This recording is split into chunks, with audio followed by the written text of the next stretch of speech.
Jack Lang, mais oui, c'est lui l'inventeur de la fête de la musique, et on fêtera les 40 ans mardi de cette fête de la musique. Oui, inoxydable Jacques Lang, flamboyant ministre de la Culture lorsqu'il a lancé la première fête de la musique, c'était le 21 juin 1982 et il est toujours là, 40 ans plus tard, président de l'Institut du monde arabe, occupant un des plus beaux bureaux de Paris avec vue sur Notre-Dame. Il est donc toujours en activité à l'âge de, écoutez bien, 83 ans. Tout de même.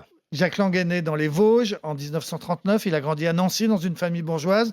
Pendant la guerre, cette famille s'était réfugiée en Corrèze et son père a été condamné pour un tribunal pour n'avoir pas déclaré ses enfants comme juifs. Puis finalement, il a été relaxé par le même tribunal parce que ses enfants, dont le petit Jacques, n'étaient effectivement pas juifs, leur mère étant catholique. De retour à Nancy après la guerre, Jacques Lang fait des études de droit tout en jouant beaucoup au théâtre et en créant le Festival du théâtre universitaire à Nancy.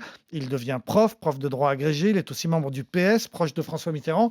François Mitterrand qui va donc le nommer ministre de la Culture dès son élection en 1981, un poste qu'il occupera pendant 10 ans. L'aventure pourtant aurait pu s'arrêter très vite, puisqu'en juin 1981, il présente sa démission à François Mitterrand.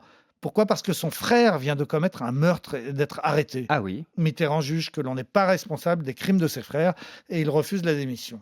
Comme ministre de la Culture, Jack Lang participe à la création du Grand Louvre avec sa pyramide, à la construction de l'Opéra Bastille et de la très grande Bibliothèque de France.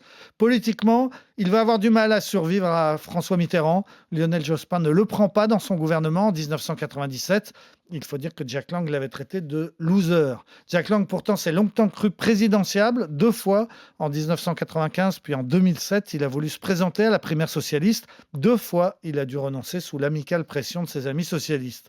En 2007, il avait lancé sa campagne en écrivant un livre au titre un peu mégalo, Tout ce que vous avez toujours voulu savoir sur moi. Bon, d'accord. En tout cas, ce qu'on retient de lui, c'est vraiment cette fête de la musique. Oui, parce que c'est un événement qui s'est maintenant complètement inscrit dans notre calendrier. On compte régulièrement en France jusqu'à 200 000 concerts ce soir-là, des millions de musiciens, des dizaines de millions de spectateurs. En juin 81, juste après la victoire de Mitterrand, la formule avait d'abord été testée à Paris avec un grand concert de Téléphone et de Jacques Higelin qui avait réuni 100 000 personnes place de la République. Mais c'est bien l'année suivante, en 82, que le ministre de la Culture a lancé la formule qui a fait le succès de la fête de la musique avec tous ces concerts gratuits et partout en France. Depuis, une centaine de pays ont adopté la fête de la musique. Elle a lieu partout les 21 juin, la nuit la plus courte, le jour le plus long, partout en Europe, mais aussi à New York ou bien en Chine.